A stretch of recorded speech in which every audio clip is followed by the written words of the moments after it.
Zomlot, who's head of the Palestinian mission to the United Kingdom here in London. Thank you very much for being with us. Well, finally, we have this ceasefire and hostage release agreement. What is your reaction to that news? 15 months too late. The suffering, the pain, the human loss is immense. And it will only be now replaced with a period of grief, and let the journey begin of healing, of attending to our wounded, of taking out the people under rubble for months and months, eaten by animals and dogs. But is this an agreement you think can work? We've heard quite a lot of the specific details about what is in it, these three phases. Are you confident it can be successful? If we manage to garner sufficient political will to enforce it on Netanyahu, yes. And what happened tonight is just another proof that it's always in the court of the international community that is the ball. And you saw when the international community with the US and the rest have exerted the pressure, the genocide ended.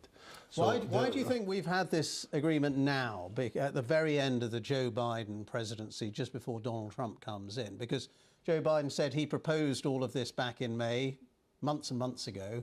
Why has it taken so long? Because all of a sudden, all stars aligned, including both sides of the US, the current administration and the incoming, but also the region and also the Palestinian contenders. Now, the main issue is not how it happened. The main issue is how do we learn the lessons, Ben? And the main issue is that we shall never, ever go back to the 6th of October. From now on, of course, we must provide immediately to this desperate, unprecedented human suffering. Our children were dying because of the weather, freezing. And this is unprecedented in human history, the starvation and what have you. And people, now everybody's talking about people going back to their homes. What homes? More than 70% of homes in Gaza have been destroyed, all of livelihoods and infrastructure. So it will be a heinous task of actually bringing back life to Gaza. Yet, from there, we move to uprooting the root cause of all this. We must understand that a status quo ante is a disaster.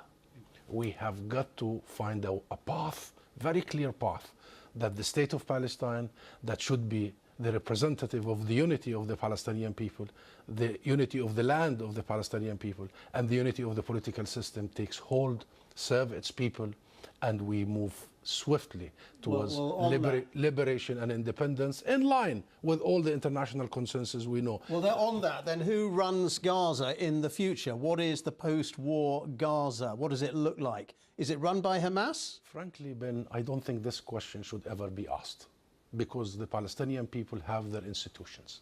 We have the state of Palestine recognized by the vast majority of the world. It has a seat in the UN. I represent it here.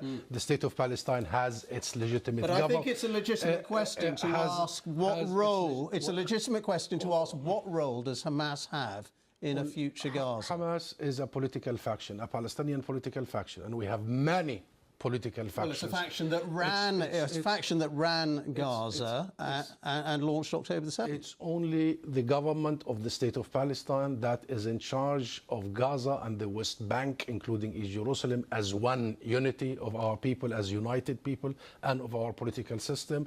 And there will be no other alternatives but us to take over and make sure we provide for our people. We have an address, and guess what? The Palestinian people can only look to that address. And if you ask our people in Gaza, they only want their state, they only want their government, national government, and they do not want anybody else to meddle in our internal affairs. Having said that, of course, as you have said, Gaza is almost completely destroyed. The destruction is extraordinary.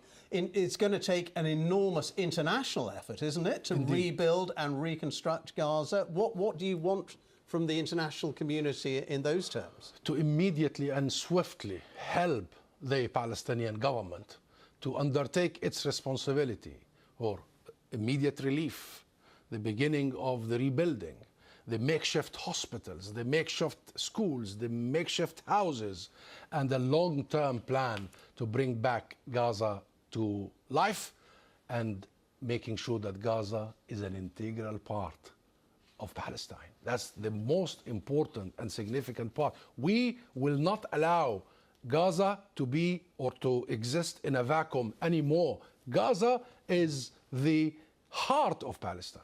And therefore, and just in the short term, aid has to come in, humanitarian aid. It's part of this agreement, hundreds of truckloads of humanitarian aid a day. And as we were hearing from our correspondent, Mark Lowen, that obviously is desperately needed as soon as possible, isn't it? Absolutely, and not just 600. And now I'm worried about all these numbers, and the Israelis going back to the 6th of October of calculating how many calories we need and how they can put us on diet. These are public statements.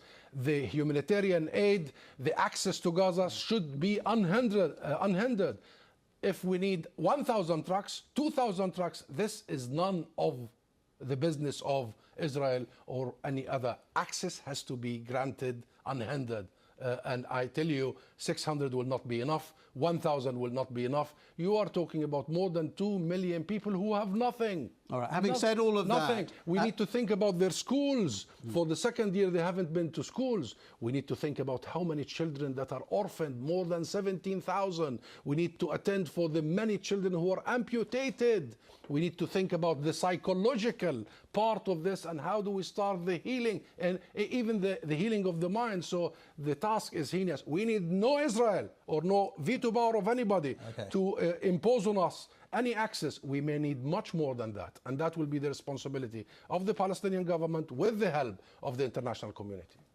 Thank you so much for being with us here in the studio.